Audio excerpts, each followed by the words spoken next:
ให้ทุกขั้นของชีวิตได้ไปต่อด้วยสินเชื่อจากธนาคารออมสินธนาคารออมสินเป็นลูกค้าเราเท่ากับช่วยสังคม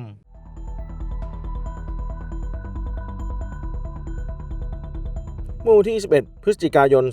2568 ศูนย์อำนวยการรักษาผลประโยชน์ของชาติทางทะเลชลบุรีได้รับแจ้งเหตุจากกลุ่มไลน์ช่วยเหลือผู้ประสบภัยทางทะเลว่าเกิดเหตุเรือประมงบรรทุกนักท่องเที่ยวล่มบริเวณเกาะมารวิชัยพื้นที่ทะเลพัทยาโดยศูนย์ปฏิบัติการได้รับสัญญาณแจ้งเหตุจากสายด่วน 1465 เมื่อเวลา 13:33 นาทีตรวจสอบข้อมูลเพิ่มเติมทั้งหมดได้เช่าเรือออกจากท่าเรือแหลมบาลีไฮเวลา 7 นาฬิกานักท่องเที่ยวทั้งหมด 12 คนเป็นชาวไทยทั้งหมด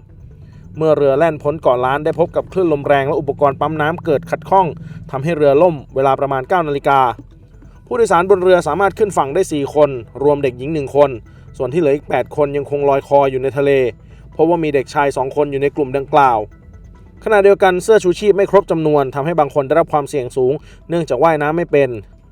เจ้าหน้าที่ทุกหน่วยเร่งปฏิบัติการแข่งกับเวลาค้นหาและช่วยชีวิตผู้สูญหายที่ยังลอยอยู่ในทะเลอย่างเร่งด่วนศูนย์อำนวยการรักษาผลประโยชน์ของชาติทางทะเลจังหวัดชลบุรีรายงานความตั้งใจในการปฏิบัติงานโดยนำเรือสรชล 4008 ออกทำการค้นหาและช่วยเหลือผู้ประสบภัยเร่งด่วนพร้อมรายงานผลการปฏิบัติการให้ผู้บังคับบัญชาทราบอย่างต่อเนื่องสถานการณ์อยู่ระหว่างการปฏิบัติการค้นหาและให้ความช่วยเหลือในทะเลพัทยาซึ่งพบว่ามีคลื่นลมแรงเจ้าหน้าที่ได้ขอความร่วมมือเรือทุกลำที่อยู่ในรัศมีใกล้เคียงหากพบบุคคลลอยน้ำหรือพบสิ่งผิดปกติรีบแจ้งสายด่วนทางทะเล 1465 เพื่อประสานงานช่วยเหลืออย่างเร่งด่วนล่าสุดได้รับรายงานว่าพบผู้สูญหายทั้งหมดแล้วซึ่งอยู่ในระหว่างการตรวจสอบข้อเท็จจริงโดยทางสรชลได้ขออนุมัติจัดเรือสรชล